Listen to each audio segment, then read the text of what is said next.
This existence has passed through 84 happenings. 84 times it has happened. In this sense, only 21 are still having some kind of an existence. 63, they're completely gone. Doesn't matter how you see, but you can see them as memory imprints within your own system.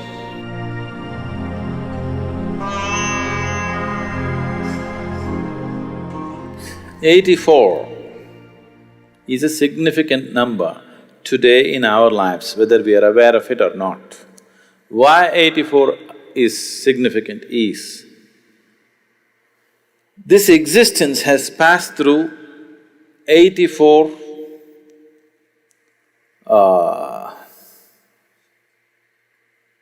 happenings. 84 times it has happened. This is the 84th time. Today modern science proves that the whole existence is just vibration. It's not my invention, it is a scientific fact. Where there's a vibration, there has to be a sound. Yes? Is it okay?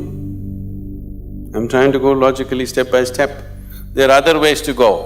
Just with this I can make you know it in a different way. But we want to go step by step. Where there's a vibration, there is bound to be a sound, is that so? So, you're not just a vibration, you are a sound, a noise, rather. Those who are making the sounds and those who are not, all of you are just one piece of sound. This is what modern science is telling you. And somewhere way back, somebody told you, first there was a word, and the word is God. You know, they told you a long time ago. A sound is a word, isn't it? A word is a sound, rather. Right now if I say yes, because you know English language, you are attaching a certain meaning to it. If you did not know English language, as far as you are concerned, I'm just making a sound, isn't it? Because you don't know their languages,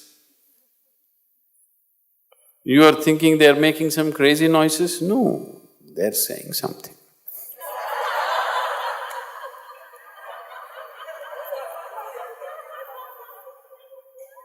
If I speak in a language that you do not know, you would naturally think I'm making some crazy sounds, isn't it so? If I speak right now in Tamil or Kannada or Telugu or some other language that you do not know, you would think I'm making some… You don't know whether I'm really speaking a language or making up some nonsense, isn't it so? Yes. So word is just a sound. So they said that word is God. Because anybody who's looked at the existence closely can see that what you call as creation and what you call as the creator cannot be separated. If you separate it, creation will cease to exist. Unless it's constantly supported by the source of creation, not for a moment can this creation process go on. Because creation is not a done thing, it is an ongoing thing. Yes? Are you an ongoing thing or you're a done thing? I hope you're not a done thing. You're an ongoing process. Without the involvement of the source of creation, how would the creation be an ongoing process?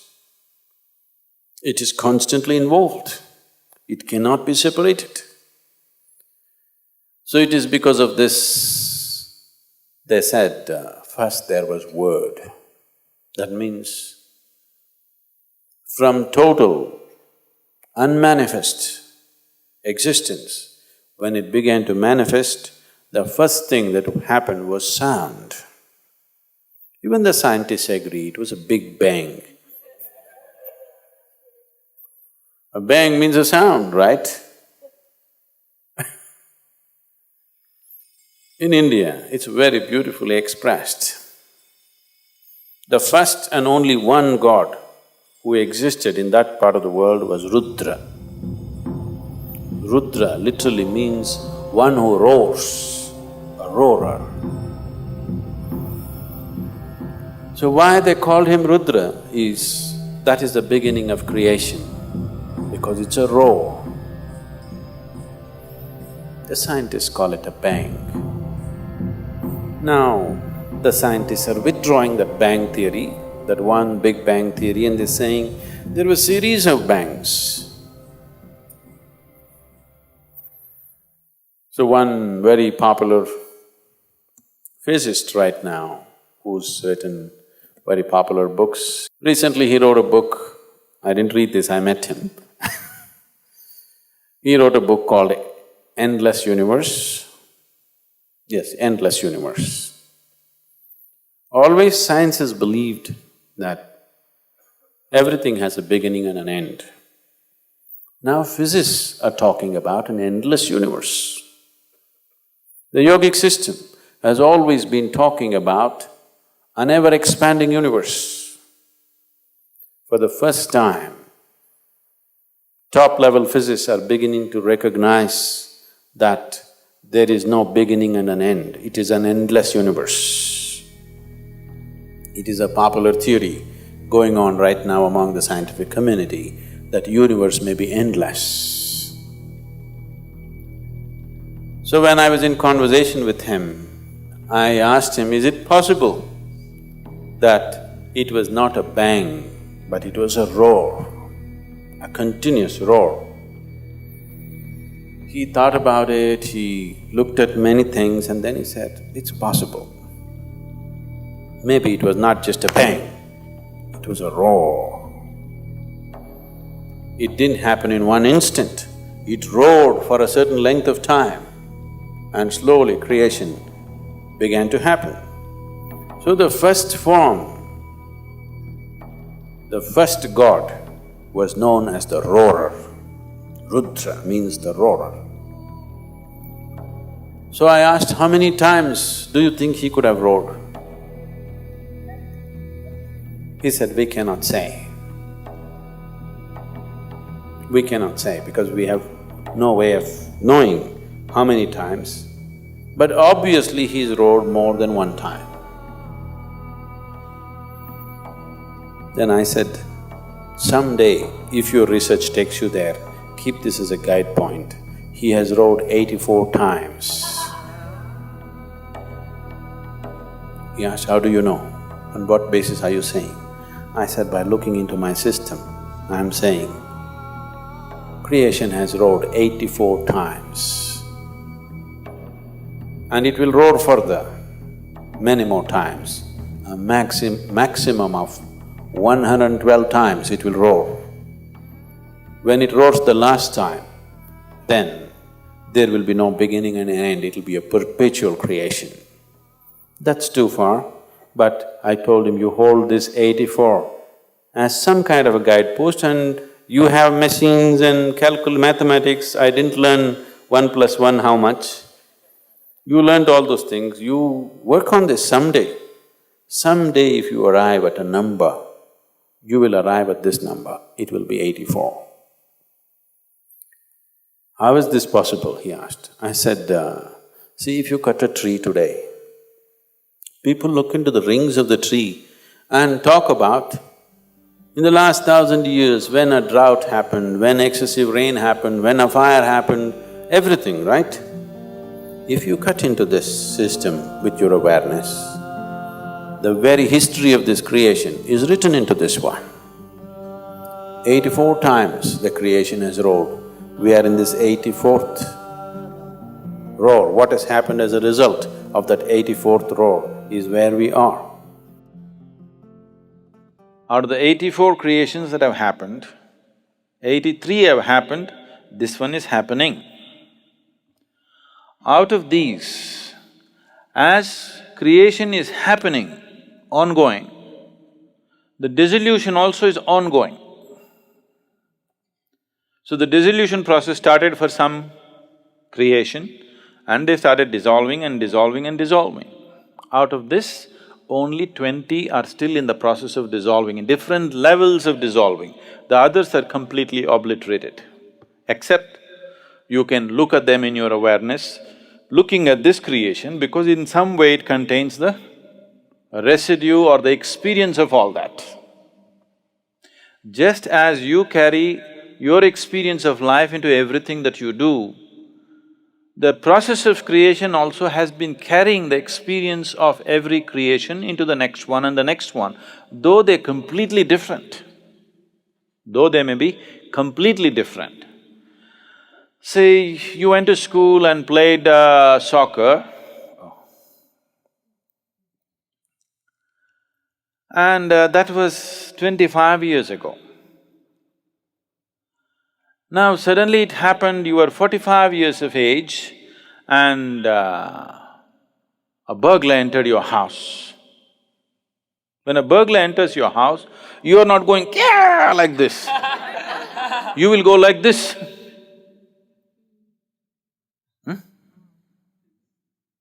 Because your soccer game, suddenly something that you have completely forgotten, somewhere it is there in your system, it pops up.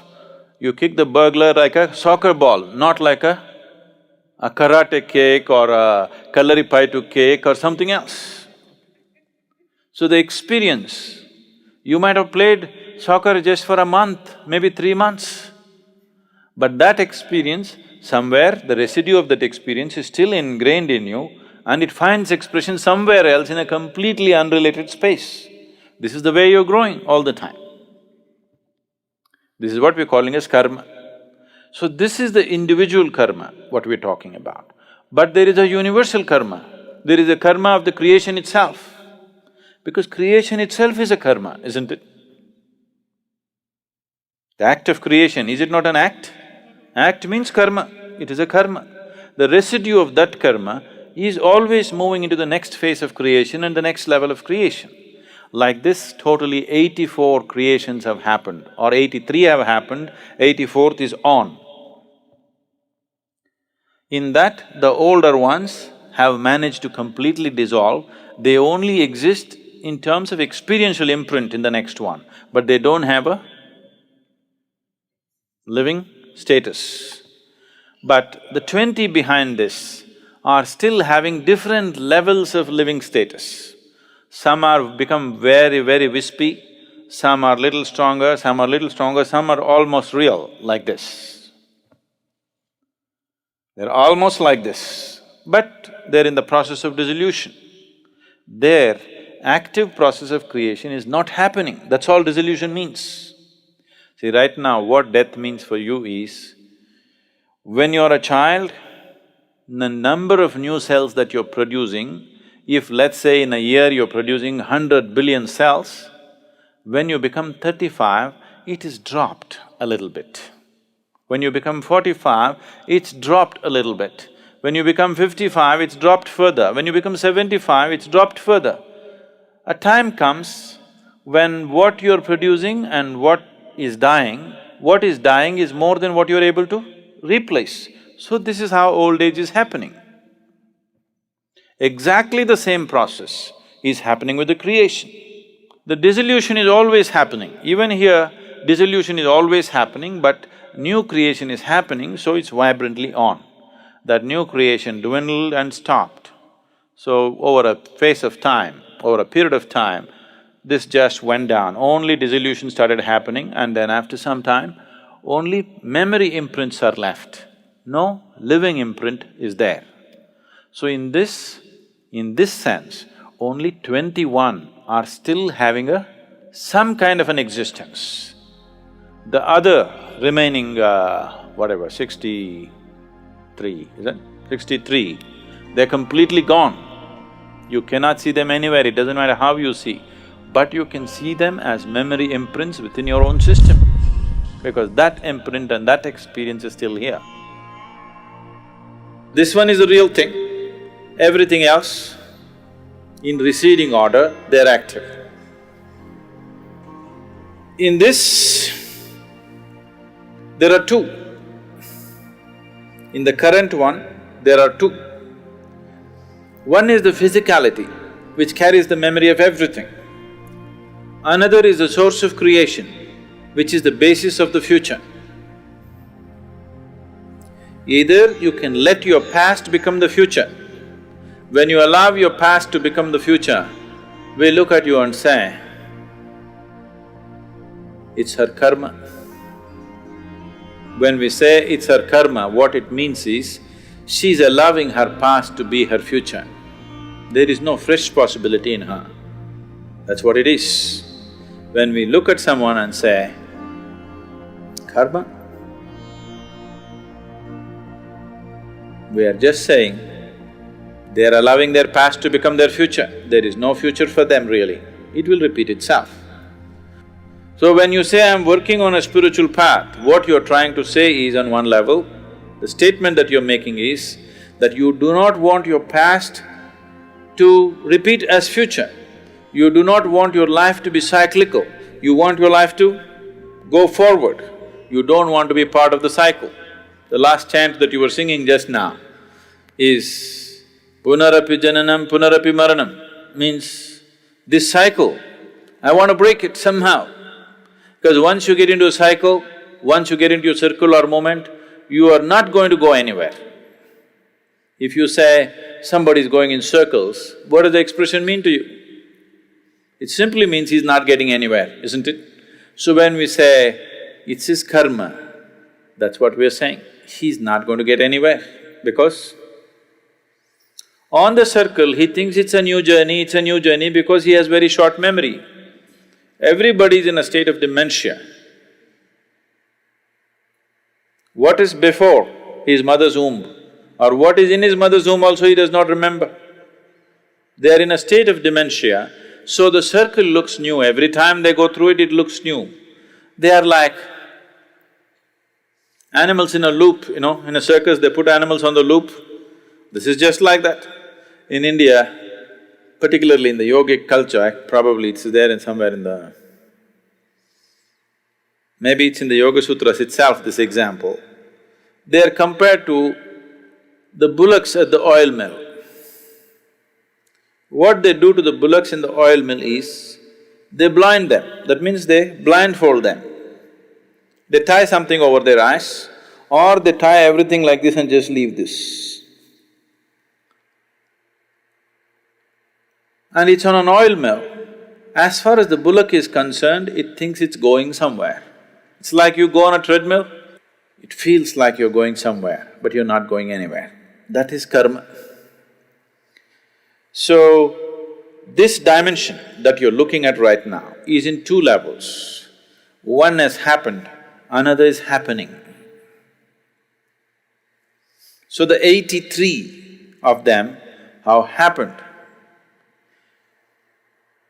If you want to talk in numbers, the 83rd one is happened but still happening.